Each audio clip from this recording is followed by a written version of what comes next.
खबर अब हिंदी में। नमस्कार, फोकस पूर्वोत्तर के ताजा अंक में आप सभी दर्शकों का स्वागत है। भारतीय जनता पार्टी ने अपने उम्मीदवारों की सूची जारी कर दी है। सिर्फ एक नाम है जिनकी घोषणा नहीं हुई है, और भारतीय जनता पार्टी के उम्मीदवारों की सूची जारी करने के बाद वैसा ही होता है जैसा हमेशा चुनाव के समय होता है कि जब उम्मीदवारों की सूची जारी होती है और जो लोग टिकट के दावेदार रहते हैं, जब उन्हें टिकट नहीं मिलता है तो उनको निराशा होती है, तो कहीं खुशी है, कहीं गम है, इस्तीफा दे रहे हैं लोग, गुस्सा है, पार्टी के खिलाफ बोल रहे हैं। ये सारी प्रक्रिया अभी भारतीय जनता पार्टी को कुछ दिनों तक झेलनी पड़ेगी। जब कांग्रेस ने अपनी सूची जारी की थी तो इसी तरह की प्रतिक्रिया तब भी हो रही थी। तब भारतीय जनता पार्टी के लोग बड़े खुश थे। अब कांग्रेस के लोग ताली बजा रहे हैं और एक तरह से व्यंग कर रहे हैं कि अनुशासित पार्टी में ये सब क्या हो रहा है। खैर, हम विशेष रूप से बात करेंगे कि इस बार भारतीय जनता पार्टी ने जो अपने कुल उनको 89 उम्मीदवार उतारने हैं मैदान में और 88 उम्मीदवारों की सूची जारी की है, उसमें 4 उम्मीदवार ऐसे हैं जो हिंदी भाषी हैं। उनमें मंत्री, कैबिनेट मंत्री रहे अशोक सिंघल हैं, जिन्हें ढेकियाजुली से चुनाव लड़ना है। इसके अलावा भारतीय जनता पार्टी के बहुत ही वरिष्ठ नेता रहे हैं, काफ़ी दिनों से पार्टी के साथ काम कर रहे थे, लेकिन इस बार पार्टी ने उन पर नजरें इनायत की है और उन्हें गुवाहाटी सेंट्रल से टिकट दिया है विजय कुमार गुप्ता जी को। विजय गुप्ता काफ़ी पुराने और काफ़ी अनुभवी नेता हैं, और ये नेता वैसे समय से पार्टी के साथ थे जब पार्टी का यहाँ पर कोई बेस नहीं था, और 2 बार वो पार्टी के कोषाध्यक्ष भी रहे प्रदेश के, और विभिन्न पदों पर रहे। और गुवाहाटी सेंट्रल सीट भाजपा की बहुत ही मजबूत सीट मानी जाती है, और यह माना जाता है कि यहाँ से जिसको टिकट मिल गया वह जीत गया। और गुवाहाटी सेंट्रल नया विधानसभा क्षेत्र गठित हुआ है परिसीमन के बाद। इसके पहले वो वेस्ट गुवाहाटी के रूप में जाना जाता था, उसके कुछ एरिया को काट दिया गया है। इसके साथ ही राजदीप ग्वाला को उदारबंद बराक घाटी से टिकट दिया गया है। हालांकि उनका गृह क्षेत्र लखीपुर है, लेकिन लखीपुर से पहले से ही वहाँ पर भाजपा के विधायक हैं कौशिक राय, जो हेमंतो कैबिनेट में मंत्री भी हैं। उनको पार्टी ने फिर से टिकट दिया है, लेकिन राजदीप ग्वाला को लखीपुर की जगह उदारबंद से टिकट दिया गया है। राजदीप जी पूर्व मंत्री रहे, कैबिनेट मंत्री रहे, और कांग्रेस के बहुत ही वरिष्ठ नेता थे दिनेश प्रसाद ग्वाला। उनके पुत्र हैं जो बाद में दिनेश ग्वाला के निधन के बाद वो अपने राजनीतिक हितों को देखते हुए भारतीय जनता पार्टी में शामिल हो गए। तो कुल मिलाकर ये 4 लोग हैं जिन्हें भारतीय जनता पार्टी ने टिकट दिया है। हालांकि बराक वैली में इन दोनों सीटों पर कांग्रेस ने भी हिंदी भाषी को टिकट दिया है। लेकिन सबसे दिलचस्प बात यह है कि इस बार भारतीय जनता पार्टी ने कई ऐसे लोगों के नाम काट दिए हैं जिनके उम्मीद नहीं थी। उनमें न्यू गुवाहाटी जो नया विधानसभा क्षेत्र बना है, जो पहले ईस्ट गुवाहाटी के नाम से जाना जाता था, सिद्धार्थ भट्टाचार्य 2 बार वहाँ विधायक रह चुके हैं, और वो भारतीय जनता पार्टी के पूर्व अध्यक्ष भी रहे हैं, पढ़े लिखे हैं, पेशे से वकील हैं। इस बार पार्टी ने उनको टिकट नहीं दिया है। वो सोनोवाल मंत्रिमंडल में मंत्री भी थे, लेकिन उनका टिकट नहीं मिलना लोगों को थोड़ा सा आश्चर्य लग रहा।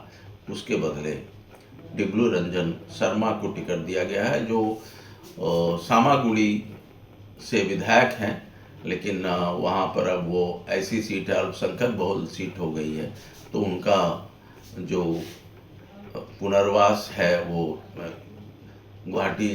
न्यू गुवाहाटी सीट के लिए दिया गया है, और जिसके लिए हालांकि उनको टिकट दिए जाने की बात थी दिसपुर विधानसभा क्षेत्र से, लेकिन दिसपुर विधानसभा क्षेत्र में कुछ ऐसे नाटकीय घटनाक्रम हुए कि कांग्रेस के नगांव के सांसद प्रद्युत बरदोले ने कांग्रेस से इस्तीफा दे दिया, भारतीय जनता पार्टी ज्वाइन कर लिया, और चूँकि मुख्यमंत्री डॉक्टर हेमंत बिश्व शर्मा ने उनको ऑफर दिया था कि अगर आप भाजपा में आते हैं और आप क्या की सांसदी, चूँकि डिफेक्शन लॉ की वजह से आपको लोकसभा से इस्तीफा भी देना पड़ेगा, तो आपके तत्काल राहत के लिए या पुनर्वास के लिए हम आपको विधायक बना देंगे, और उनको दिसपुर विधानसभा क्षेत्र का टिकट दे दिया गया है। इस वजह से दिसपुर विधानसभा ही नहीं, गुवाहाटी में जितने सीट हैं उनका समीकरण बदला है, और वहाँ पर 1985 से एक या दो बार वो विधायक नहीं रहे, हार गए, नहीं तो वो लगातार विधायक होते आए हैं। पहले असम गण परिषद के वरिष्ठ नेता थे अतुल बोरा, जो बाद में भारतीय जनता पार्टी में शामिल हुए, और वह दिसपुर क्षेत्र का प्रतिनिधित्व करते रहे और काफ़ी प्रभावशाली है। और उसी सीट पर भाजपा के एक बहुत ही पुराने नेता हैं जयंत दास, जो अपनी जवानी में पार्टी में आए थे, किशोर अवस्था में, और अब परिपक्व भी हो गए, लेकिन उनको भी टिकट नहीं दिया गया, और इसके बदले वहाँ पर हेलीकॉप्टर लैंडिंग से प्रद्युत बरदलोई को टिकट दे दिया गया है। तो इससे दिसपुर में काफ़ी नाराज़गी है, खास करके अतुल बोरा सीनियर इसलिए कहा जाता है कि असम की राजनीति में दो बहुत ही प्रभावशाली अतुल बोरा हैं। एक अतुल बोरा है असम गण परिषद के अध्यक्ष, और ये दोनों ही एक ही पार्टी में थे, लेकिन सीनियर अतुल बोरा बाद में भाजपा में शामिल हो गए। तो लोगों के अंतर को समझाने के लिए इनको सीनियर अतुल बोरा कहा जाता है। तो इन दोनों ने भी बगावती तेवर अपना लिए हैं, और उन्होंने कहा है कि हम किसी भी हाल पर पार्टी के इस निर्णय को नहीं मानेंगे। अतुल बोरा ने कहा कि वो या तो वो निर्दलीय लड़ेंगे या फिर वो कांग्रेस की जो उम्मीदवार हैं मीरा भट्ट ठाकुर, उनका समर्थन करेंगे। जबकि जयंत दास ने तो आज पत्रकार सम्मेलन में घोषणा कर दी कि वह इस सीट से चुनाव लड़ेंगे और वह अलग राजनीतिक दल बनाएंगे। उन्होंने एक और ट्विस्ट किया कि भारतीय जनता पार्टी में डॉक्टर हेमंत बिश्व शर्मा के आने के बाद से जो पुराने वफादार पार्टी के कार्यकर्ता हैं उनकी उपेक्षा की जा रही है, और उसके बदले कांग्रेस से जो लोग आ रहे हैं उनको ज़्यादा महत्व दिया जा रहा है। इसलिए वो पूरे राज्य में ऐसे वफादार भाजपाइयों की एक अलग पार्टी बनाएंगे, और वह भारतीय जनता पार्टी का शुद्धिकरण अभियान चलाएंगे। वो उनको भारतीय जनता पार्टी से कोई शिकायत नहीं है, भाजपा की नीति से कोई दिक्कत नहीं है। वह वाजपेयी जी के जो आदर्श हैं उनमें वह विश्वास करते हैं। ये सारी बातें उन्होंने कही, और उन्होंने साफ कर दिया कि वो निर्दलीय हुआ तो निर्दलीय उम्मीदवार के रूप में चुनाव लड़ेंगे। इसके अलावा भारतीय जनता पार्टी ने कुल मिलाकर करीब 19 विधायकों के टिकट काटे हैं इस बार। 19 विधायक बहुत बड़ी संख्या होती है, जिसमें मंत्री भी हैं, कैबिनेट मंत्री भी हैं, विधानसभा के उपाध्यक्ष भी हैं। इन लोगों का भी टिकट काटा गया है, और जिन खास लोगों की टिकट काटा गया है उसमें भाजपा के पूर्व अध्यक्ष, मौजूदा विधायक सिद्धार्थ भट्टाचार्य जी हैं। इसके अलावे विधानसभा के उपाध्यक्ष डॉक्टर नोमल मोमिन हैं, कैबिनेट मंत्री नंदिता गार्लोसा हैं, अतुल बोरा की चर्चा मैं कर ही चुका हूं। तो इस तरह से कटे हैं और नए चेहरे को मौका देने की कोशिश की गई है। तो और ख़ास बात यह है कि अभी जगह जगह से प्रतिक्रिया आ रही है, और अब देखना है कि कितने भाजपा के कितने बागी उम्मीदवार होते हैं, और पार्टी या मुख्यमंत्री डॉक्टर हेमंत बिश्व शर्मा किस तरह से उन बागियों को संभालते हैं, उन बागियों को शांत करते हैं। यह निर्भर करेगा आगे वाली स्थिति पर। और लेकिन यह बात तो है ही कि कांग्रेस से भारतीय जनता पार्टी में शामिल होने वाले दो वरिष्ठ नेता प्रद्युत बरदलोई, जैसा कि मैंने कहा कि उनको दिसपुर से टिकट दिया गया है, और दूसरे जो कांग्रेस के पूर्व अध्यक्ष थे और वह भारतीय जनता पार्टी में शामिल हो गए, भूपेंद्र बोरा, उनको भी टिकट दिया गया है, और पार्टी ने उन पर विश्वास किया है। और बिहपुरिया विधानसभा क्षेत्र से, जहाँ उनका गृह क्षेत्र भी है, एक बार वो वहाँ से चुनाव जीते भी थे, वहाँ से भारतीय जनता पार्टी का उनको टिकट दिया गया है, दो कांग्रेसी। लेकिन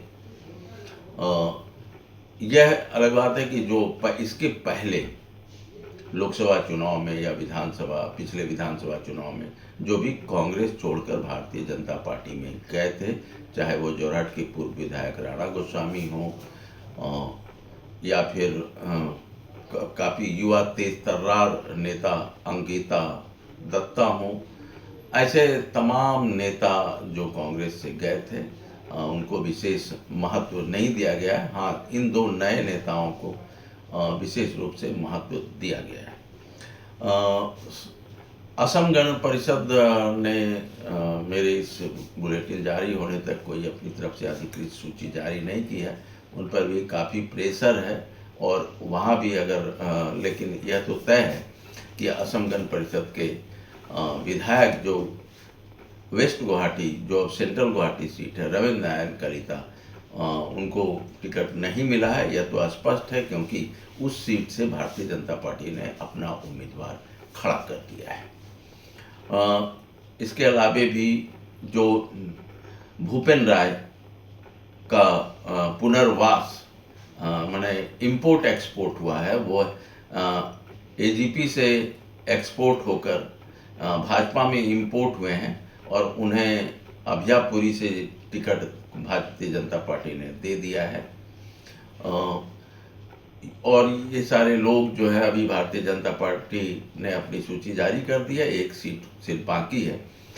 और जोरहट में भारतीय जनता पार्टी ने किसी नए उम्मीदवार की जगह भाजपा के विधायक हितेन गोस्वामी, ये भी असम गण परिषद से भारतीय जनता पार्टी में आए थे, असम विधानसभा के अध्यक्ष भी थे, तो पार्टी ने उन्हीं पर भरोसा जताया है क्योंकि वह जोरहट के स्थानीय निवासी हैं और भारतीय जनता पार्टी कह रही है कि वह आम परिवार का लड़का है और उनके खिलाफ वहाँ पर गौरव गोगोई चुनाव मैदान में हैं।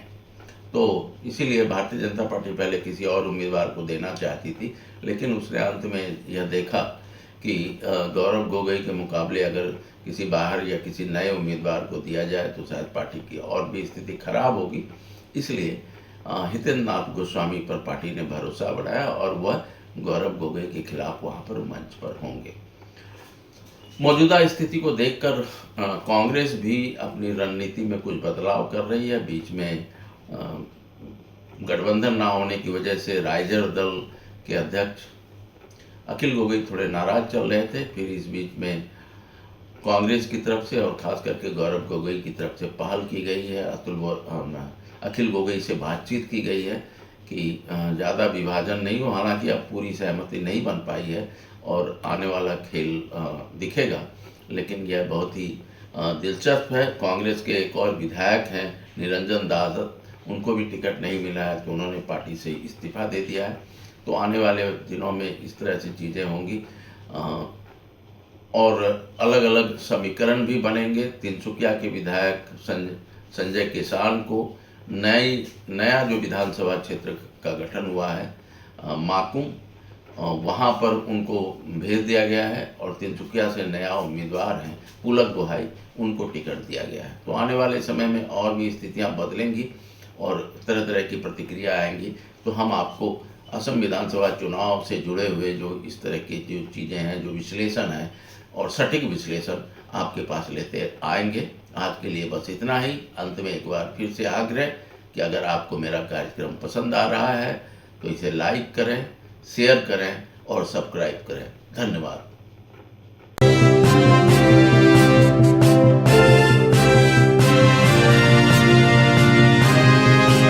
पूर्वोत्तर की खबर अब हिंदी में।